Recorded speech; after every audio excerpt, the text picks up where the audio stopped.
It's a new year, and you know what that means. That means New Year's resolutions. And what better way to start the calendar year than giving every single NBA team a New Year's resolution for 2025? Starting things off with the Atlanta Hawks, who need to go out and find a real center. It's been year after year. It feels like now that Clint Capella has been available for trade, either at the deadline or in the offseason. It's clear that he's not the best fit on that team. He's pretty useless offensively, not very good defensively. Yeah, he grabs rebounds, but you need someone that can also take the pressure off of their wings defensively and help Trae Young out in the paint offensively. So I think getting a guy who can at least do a little with the ball and also play good defense, a guy like Jakob Poeltl or Walker Kessler, even maybe taking a flyer on Rob Williams might not be the worst idea. For the Boston Celtics, I think that they got to stop living and dying by the three ball.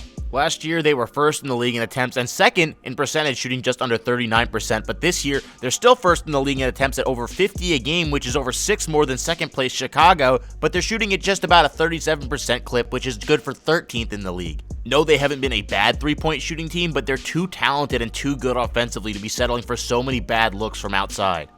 The Brooklyn Nets need to fully commit to this tank for Cooper flag, and right now they're almost there. They already traded Dennis Schroeder, they already just traded Dorian Finney-Smith, but they got D'Angelo Russell back. They need to move on from Cam Johnson as soon as possible for whatever good deal that they can get because they want to start losing games ASAP, but I also really want to see them buy out D'Angelo Russell because as much as he's not conducive to winning basketball teams, he is one of those guys who's talented enough to possibly raise the floor of a bad team. Next up is the Charlotte Hornets, who need to say goodbye to Vasa Micic. He clearly doesn't want to be there. He's clearly set on going back to Europe. He can't keep up with the current pace of the NBA, and especially with a team like the Hornets, who have their starting five of guys who like to get down the court and shoot the ball really fast and a lot. Vasa just doesn't exactly fit the timeline, and they have a young point guard who they drafted in the first round last year by the name of Nick Smith, who's going off in his first few games in the G League. So maybe when you're not playing for anything really like the Hornets in their position, you should probably give some of your young guys more minutes. For the Chicago Bulls, this one's easy. It's beating a dead horse, but they've got to get rid of at least one of Nikola Vucevic or Zach LaVine. It's gone on for way too long, and they've got to really kickstart this rebuild. The Cleveland Cavaliers currently hold the best record in all of basketball, but I still would really like to see them go out and make a move for another wing piece. I know they've been getting away with starting Dean Wade and Sam Merrill most of the time at the 3 spot, but I really am not sure that's going to last come playoff time. They could literally just package Georges Niang and Max Strus, probably throw in a pick or two, and that would net them a guy back like Cam Johnson or Kyle Kuzma, which I think would significantly help their starting lineup.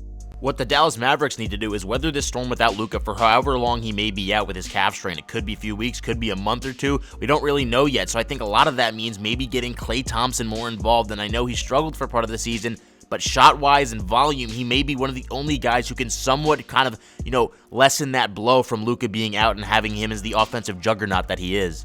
For the Denver Nuggets, I think that they got to ride it out until the offseason. Right now, I don't see any real means of making this roster into a true title favorite.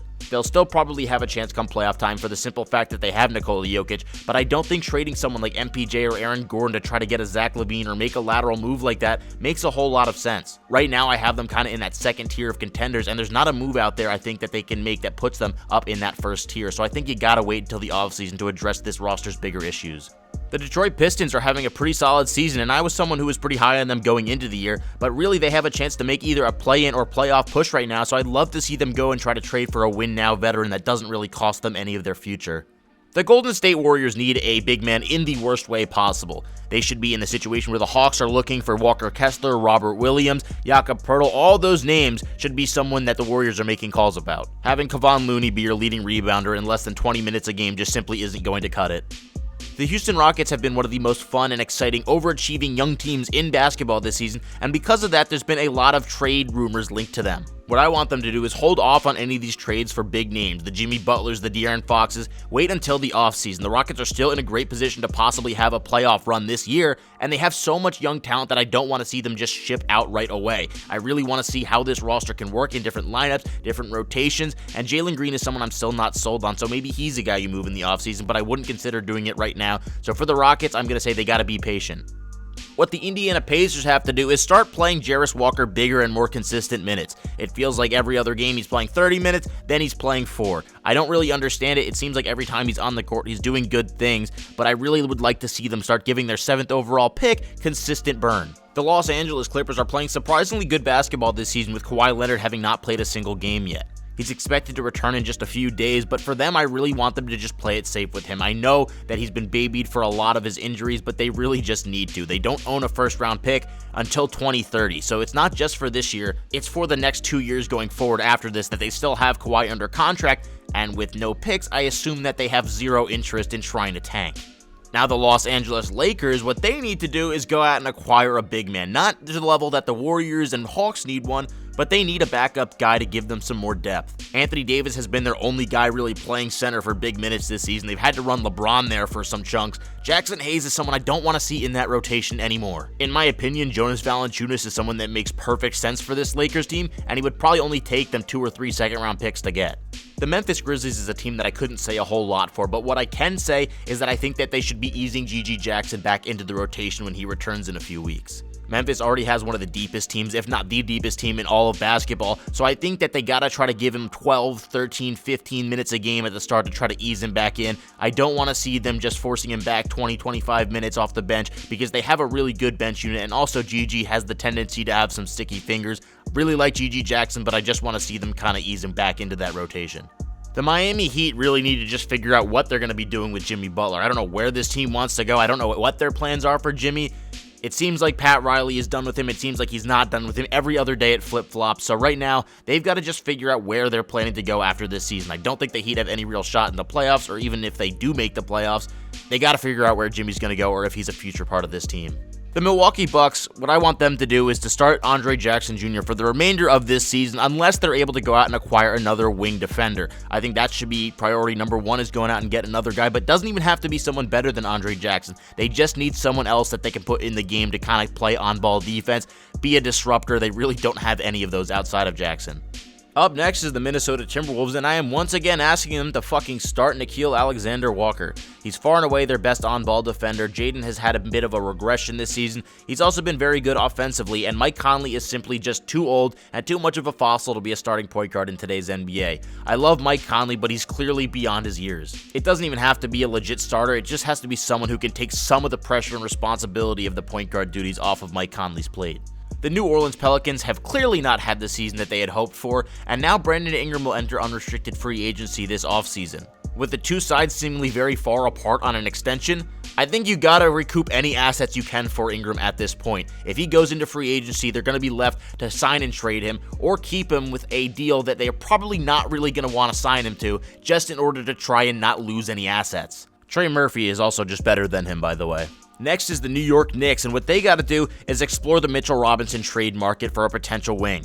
With his crazy injury history and Precious Achiuwa playing very well off the bench, I don't think there's a real need for Mitchell Robinson if they're able to get a better wing player for him. I think that is more of a position of need right now for the Knicks, and there could be teams out there that are willing to take a flyer on Robinson. On to the Oklahoma City Thunder, who need to do absolutely nothing. Literally wait for Chet Holmgren to get back, unless you can get Cam Johnson for a bag of chips without giving up a core piece.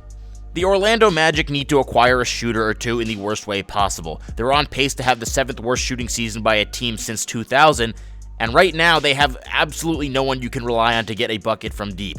Even someone like Doug McDermott or anyone that can put the ball in the basket from deep that can give you 10, 15 minutes a game would suffice right now. Their shooting is so bad. Now, the Philadelphia 76ers, they need to just stay out of the headlines. They're finally playing pretty good basketball, and that's pretty much all I can say for them, is they need to stop having the extra drama, and hopefully the rest comes with it. The Phoenix Suns, again, another situation very similar to the Atlanta Hawks, where they have a center who puts up decent box scores, but has absolutely zero impact on winning basketball games. Go and get literally anyone else. They got to be in that same market as the Warriors and Hawks, trying to get one of Kessler, Pirtle, Robert Williams, anyone that can fill a void defensively that Yusuf Nurkic leaves. On to the Portland Trailblazers, and we already talked about Robert Williams a little bit, but they have to be the team to actually ship him out. They've already got two guys playing over him in rookie Donovan Clingan and DeAndre Ayton. I don't imagine Ayton is their future answer there, but I don't think that they're ready to start Clingan either. Robert Williams is clearly the odd man out. Oh boy, the Sacramento Kings, the NBA's media darling, if you would. How about trying not to fire Doug Christie before the end of the season? Think that would be good. Pretty good. Pretty good. Moving to the San Antonio Spurs, I'd really like to see them go and try to get CP3 some support. Trey Jones has not been very good this season, so whether it's getting more out of him or moving Keldon Johnson for a backup guard, I'd really like to see them get someone else to handle the ball handling duties. For the Toronto Raptors, I'd say to just continue experimenting with your young talent. Scotty's played a lot of the season at point guard with Emmanuel Quickley out. We don't know when he's going to be back, but once Quickley is back, they have a lot of flexibility and a lot of versatility. I'd like to see them try a lot of new things while they have some time before the season ends. The Utah Jazz, I'd really like to see them finally commit to this rebuild and the tank that they're going for. They have Jordan Clarkson, Colin Sexton, John Collins, a bunch of good veterans who are helping them win extra games, but could also net them some good value back in return via trade. Go try to capture that flag, Utah. Now, last and probably unfortunately least, the Washington Wizards really need to just get Alex Sarr to start shooting anything except for three-pointers. He's taken a lot of threes and he's been hitting them at a better clip as of recent, but he's just not a three-point shooter. The guy is too big, too tall, too long to be just settling for consistently contested outside looks. Please, for the love of God, Brian Keefe, get him to start taking some shots from within the arc. Anyways, that is going to wrap it up for the one New Year's resolution for every NBA team. If you guys did like this video, make sure to subscribe and stay tuned for more in the future. We have a lot coming here in Big 2025. I hope you all enjoyed your new year and have a great coming year.